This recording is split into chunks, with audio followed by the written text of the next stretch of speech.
Nous vivons un moment paradoxal. Des milliers d'entrepreneurs investissent aujourd'hui dans l'apprentissage d'outils no-code, convaincus de s'équiper pour l'avenir. Pendant ce temps, une mutation technologique silencieuse rend peut-être ces compétences caduques avant même qu'elles ne soient pleinement maîtrisées. Comment expliquer que les intelligences artificielles les plus avancées de notre époque, entraînées sur des milliards de lignes de code, demeurent aveugles au format propriétaire qui promettait de démocratiser la technologie? Pourquoi cette asymétrie en ce que comprend la machine et ce qu'on nous invite à apprendre? Et si le débat entre accessibilité et puissance technique n'était plus qu'un faux dilemme, un vestige d'une époque où l'humain devait choisir entre simplicité et performance? Si l'intelligence artificielle agentique avait déjà tranché, non par idéologie, mais par la pure logique de son architecture cognitive. Face à l'accélération exponentielle des capacités de l'IA, quelle compétence grandit avec elle et laquelle stagne dans les limites d'interface conçues pour un monde qui n'existe déjà plus? Bonjour et bienvenue dans ce nouvel opus consacré à la fin annoncée du no-code et à l'émergence d'une nouvelle littératie technique. Il existe dans le discours entrepreneurial contemporain une sorte de consensus mou autour du no-code. n8n, Zapier, Make, ces noms sont devenus des mantras répétés dans les podcasts, les formations, les groupes de discussion. On nous promet l'automatisation sans douleur, la puissance sans la technique. Cette narrativité dominante repose sur une prémisse simple. Pourquoi perdre des mois à apprendre le code quand on peut glisser-déposer des blocs en quelques minutes? L'argument semble imparable. Il l'était effectivement jusqu'à récemment. Mais observons ce qui se passe réellement sur le terrain. Un entrepreneur tente d'implémenter une boucle conditionnelle dans son outil no-code. 2 heures de manipulation visuelle pour un résultat fragile qui s'effondre à la moindre modification de la structure de données. Le même algorithme en Python tient en 3 lignes. Lisible, modifiable, compréhensible par tout IA moderne. Nous faisons face à ce que j'appellerais une obsolescence programmée cognitive. Nous investissons massivement dans des compétences dont la pertinence s'érode à mesure que l'intelligence artificielle redéfinit les règles du jeu technique. La question n'est donc plus de savoir si le no-code fonctionne, car il fonctionne, mais plutôt dans quel monde construit-on des compétences? Dans celui d'hier ou dans celui que l'IA est en train de façonner? L'IA agentique de codage n'est pas un énième assistant technique. C'est une rupture anthropologique dans notre rapport à la machine. Nous sommes passés de l'époque où il fallait parler à l'ordinateur dans sa langue, à celle où l'ordinateur comprend la nôtre. Prenons un cas concret. Vous dites à Claude ou à GPT « Récupère les emails de la semaine dernière, extrais toutes les pièces jointes PDF, classe-les par projet en fonction des mots-clés dans l'objet du mail ». En quelques secondes, l'IA génère un script Python fonctionnel, commenté et expliqué. Ce qui se joue ici dépasse la simple automatisation. C'est l'émergence d'un nouveau rapport au savoir technique. Vous n'avez plus besoin de mémoriser la syntaxe, l'IA s'en charge. Vous n'avez plus besoin de débugger aveuglément, elle analyse l'erreur avec vous. Ce qui compte désormais, c'est votre capacité à formuler l'intention, à structurer la logique. Et voici un point décisif. Ces modèles d'IA ont été nourris par des milliards de lignes de code open source. Ils comprennent Python, JavaScript, SQL comme nous comprenons le français. Mais qu'en est-il de la formalisation de vos outils no-code? Pour eux, il ne s'agit que de bruit, du charabia propriétaire. L'IA n'a pas choisi le code par élitisme technique, il l'a choisi par architecture cognitive. C'est la langue dans laquelle elle pense. Il faut saisir la profondeur de cette asymétrie. GitHub contient des milliards de lignes de code publiques. Stack Overflow regorge de millions de discussions techniques. L'IA a ingéré cette connaissance collective accumulée sur des décennies. Lorsque vous écrivez une boucle fort, l'IA reconnaît instantanément le pattern, comprend vos intentions, anticipe vos erreurs. Elle a vu ce code des millions de fois, dans des millions de contextes différents. Maintenant, prenez votre workflow n8n. Son organisation JSON propriétaire n'existe nulle part ailleurs que dans les serveurs de n8n.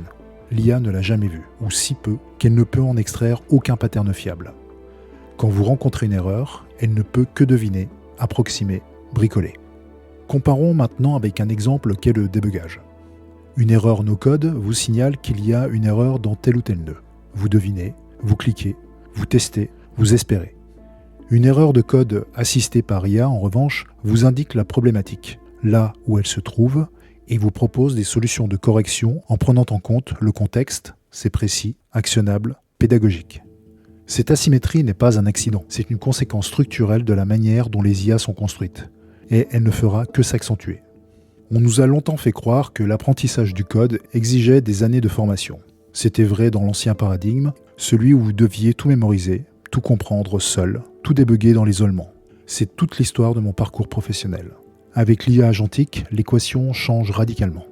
Il ne s'agit plus de devenir développeur senior, il s'agit d'apprendre juste assez pour dialoguer avec l'intelligence artificielle, d'acquérir ce que j'appellerais une littératie de l'intention logique. Concrètement, 10 à 20 heures sur les fondamentaux de Python, variables, boucles, fonctions, pas pour tout maîtriser, mais pour comprendre la grammaire de base. Ensuite, vous plongez immédiatement dans un projet réel avec GitHub, Copilot ou Cursor, selon votre choix. Vous ne codez plus seul, vous co-créez avec la machine. Vous lui demandez pourquoi ce code ne fonctionne pas, elle répond. Comment optimiser cette fonction ? Elle propose 3 alternatives. Explique-moi cette ligne, elle décortique. La différence est radicale.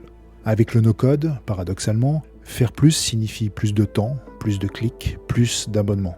Votre productivité plafonne avec les limites de l'interface. Avec le code plus l'IA, faire plus signifie améliorer votre prompt. Votre levier grandit à mesure que l'IA progresse, sans effort supplémentaire de votre part. Vous n'investissez plus dans un outil, vous investissez dans une capacité qui évolue exponentiellement. Vous vous armez pour l'avenir. L'économie de l'apprentissage a basculé. La compétence clé n'est plus de tout coder, mais de tout orchestrer. Je prépare actuellement un module pour vous y amener. Les 20 heures fondamentales, l'implémentation, l'infrastructure, les bonnes pratiques, un mode opératoire complet pour co-créer avec l'IA. Si ce module vous intéresse, laissez votre email dans le formulaire en description et je vous l'envoie dès qu'il sera prêt. Juste un petit détail, plus la demande sera forte et plus je le produirai rapidement. Nous voici donc face à un choix civilisationnel. Les modèles d'IA progressent à une vitesse vertigineuse. ChatGPT, Claude, Gemini, DeepSeek et tant d'autres, chacun comprendra mieux vos intentions, anticipera mieux vos besoins, générera des systèmes de plus en plus sophistiqués. Dans ce monde en accélération constante, 2 trajectoires se dessinent. Celle du no-code, où vos compétences évoluent au rythme de la mise à jour des interfaces des éditeurs. Vous dépendez de leurs choix, de leurs priorités, de leur modèle économique. Votre plafond technique est fixé par eux et vous êtes déjà en retard. Puis il y a celle du code et de l'IA. Vos compétences croissent automatiquement à chaque mise à jour de l'IA. Vous surfez sur la courbe exponentielle de l'intelligence artificielle. Votre plafond technique recule constamment.